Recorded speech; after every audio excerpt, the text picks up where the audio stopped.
At exactly 04:06 a.m. on November 3, 2025, the sky over northern Ukraine tore open.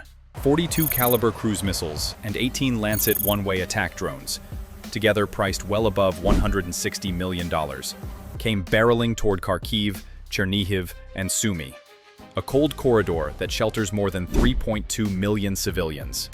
Air defense scopes went red at once. Sirens climbed the stairwells of sleeping tower blocks.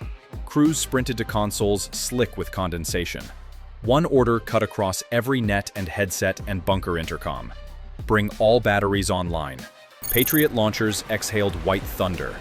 Iris-T SLM rails flashed and fell silent, then flashed again.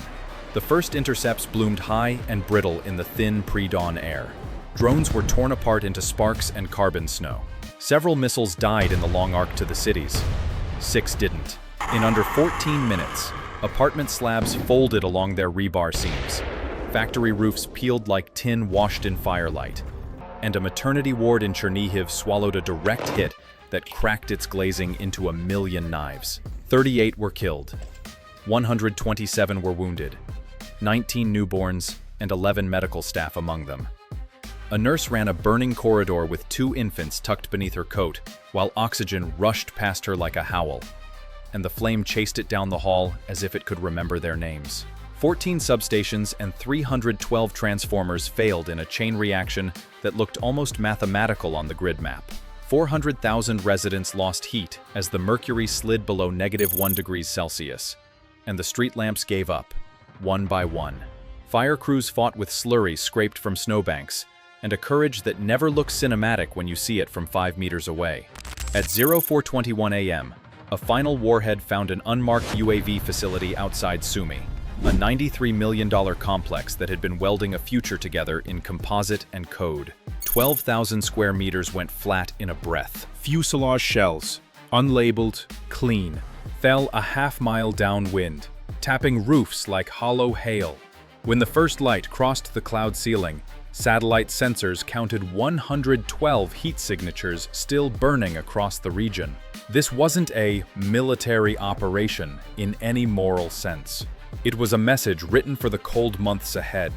An opening move in a winter of coercion less than 80 kilometers from NATO's eastern flank. Kyiv would answer, but not with rage. Kyiv would answer with arithmetic. By 05:02 a.m., dust and smoke still hung over the capital when the blast doors thumped and sealed beneath it. In a hardened command bunker, President Volodymyr Zelensky faced a half-moon of chiefs: operations and EW, air defense and intelligence, the engineers who had spent 19 months carving old airframes into something new. Live feeds climbed 2 walls, evacuee columns glazing over on unlit roads, hospital generators coughing, a grid map that dripped from green to gray as if someone were turning down the world with a dimmer. The commander-in-chief spoke once. Initiate Operation Spiral Gate. The primary target would be Moscow, wrapped in a shield of 240 radar nodes, a ring of Pantsir S-1 and Tor M2 batteries, a stinging veil of Krasuka 4 electronic warfare, and tens of thousands of municipal cameras. A $9.4 billion architecture of control that could see a cigarette from a kilometer away and miss an idea when it was standing in the doorway. The plan on paper read like a dare. Cut more than 600 kilometers into defended airspace with a strike package cheaper than a single Tier 1 Russian SAM battery, and make the math work out in daylight. A call went to a subterranean strip near Vinnytsia. On the hard, 2 MiG-29 Spiral variants waited without complaint. Their skins had been sanded and recoated and sanded again until their edges and panel gaps lost their bite. Their tail flames had been taught to whisper by infrared suppressors. And their digital RCS management suite bullied stray photons into behaving. On the pylons, they carried the blunt tools of a deliberate argument. KH-31P and AGM-88 harm for seed dead. JDAM-ER and KH-29T for infrastructure precision strikes. R-73 and R-77 kept cold for self-defense only. A low-cost decoy UAV. A mauled light ghost that wore the radar cross-section of a fighter for the price of a used van rounded out the math. A crew chief chalked a spiral beneath each canopy, a small ritual that didn't mean anything until it meant everything. The pilots saluted in silence. Someone killed the lights. The runway exhaled. At 5:43 a.m., Russian airspace engines thundered through the murky night. Two MiG-29 variants, call signs Phantom 1 and Phantom 2, roared across the Russian border at Mach 1.7, skimming the radar horizon just 36 meters above the snow-lined treetops. Beneath them, 2,000 square miles of Russian farmland lay frozen in fog and silence. Above, 240 radar stations swept an empty sky and saw nothing. At 5:44 a.m., Ukraine's counterstrike began. Phantom 1 released a Leleka 100 UAV decoy, a $25,000 drone programmed to mimic the radar profile of a full-sized fighter. The bait worked instantly. Two Pantsir S-1 batteries, each valued at $15 million, locked on and launched a $1.9 million missile salvo. The sky erupted in lightning, and Russia's billion-dollar air defense web fell for the price of a family sedan. It would take 56 minutes before the system could fully reload. Seconds later, Phantom 2 broke through the confusion, switching from stealth to strike mode. In 2.4 seconds, its radar locked on to a Krasuka 4 jamming unit, the same one that had blinded Ukraine's defenses days earlier. That unit alone cost $12 million, but it never had a chance to fight back. A KH-31P anti-radiation missile screamed through the snowstorm at Mach 3.5, hitting dead center. The explosion peaked at 1,200 degrees Celsius, vaporizing metal and snow alike. Within 5 minutes, 3 Russian EW hubs across Bryansk province fell silent, erasing nearly 20% of Moscow's radar coverage. Chaos followed. Radio nets crackled with overlapping voices. Operators shouted ghost readings as decoy signals multiplied. One controller reported 11 enemy aircraft where only 2 existed. A Tor M2 battery 28 miles east fired back blindly, but its missiles missed by 27 meters, confused by frequency hopping algorithms coded in Lviv 3 weeks before the mission. By 5:51 a.m., the sky belonged to Ukraine. Phantom 1 and Phantom 2 had breached all remaining defenses. In just 7 minutes, Russia had lost over $58 million in missiles, radars, and fuel, while Ukraine spent less than $200,000. The MiGs climbed to 10,000 meters, the faint orange glow of Moscow flickering on the horizon. Then came Kyiv Command's cold transmission. Target corridor confirmed. Proceed to Phase 4. The trap had closed, and the heart of Russia now lay exposed beneath their wings.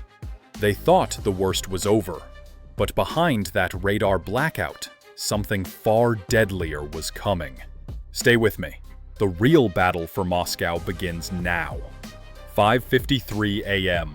Over the skies of Moscow, from 10,000 meters above the frozen capital, 2 Ukrainian MiG-29 spiral fighters tore through the clouds like ghosts from another world. Below them lay Moscow, a city of 12.7 million people, asleep in the comfort of its own illusion of safety. In the cockpit, Phantom 1 locked its coordinates. A coded voice came through the encrypted line. Execute spiral pattern. Weapons free. At 5:55 a.m., the first strike began. 3 R-77 missiles, each carrying 40 pounds of high explosive, plunged toward the city at Mach 3.2. They struck the luxury apartment towers along Kutuzovsky Prospect, home to ministers, oligarchs, and military elites. The shockwave shattered over 3,000 windows within a 3-kilometer radius. Flames climbed the facades, turning a 70-story glass tower into a column of molten light. The internal temperature surged past 1,800 degrees Fahrenheit, equating 980 degrees Celsius. igniting everything combustible. On the ground, Moscow's warning network collapsed. 240 radar stations reported ghost signals. The city's 76,000 surveillance cameras went offline in 8 seconds when the first substation exploded. Traffic lights blinked out. The entire western power grid of the capital lost electricity for 14 minutes, plunging 2 million residents into darkness. Then Phantom II dove through the smoke. At 5:57 a.m., it fired a salvo of 5 Kh-31 missiles toward the government complex in the Philly district. One missile slammed into the Reserve Parliament building, collapsing 3 floors. Another hit the Kuntsevo power plant, igniting fuel stores worth $110 million and vaporizing 3,000 gallons of transformer oil in seconds. The blast wave cracked windows as far as the Moskva River embankment, and the echo rolled across the frozen city like thunder. Within 20 minutes, the Kremlin confirmed 12 dead, 41 severely injured, and 2,300 emergency calls flooding the hotlines. Highway overpasses jammed with abandoned cars as terrified civilians fled on foot. Some hid beneath buses. Others clutched their children, staring at the sky glowing red above their city. And then, silence. Only the fading hum of 2 departing jets cutting through the clouds. A mission costing Ukraine less than $4 million had crippled over $620 million in Russian infrastructure and defense assets. At 6:08 a.m., Kyiv broadcast its message to the world. Moscow is no longer untouchable. 8:20 a.m. to 12 p.m. Moscow and Brussels. The sun rose over a city unrecognizable. Moscow, once the fortress of Russian power, was now a skyline of smoke. More than 18 fires still raged across the capital. The air reeked of burning plastic, scorched metal, and fear. Power grids were offline, metro lines halted, and mobile networks collapsed in a chain reaction that silenced 9.4 million residents. For nearly 2 hours, the world's largest metropolis moved backward a century.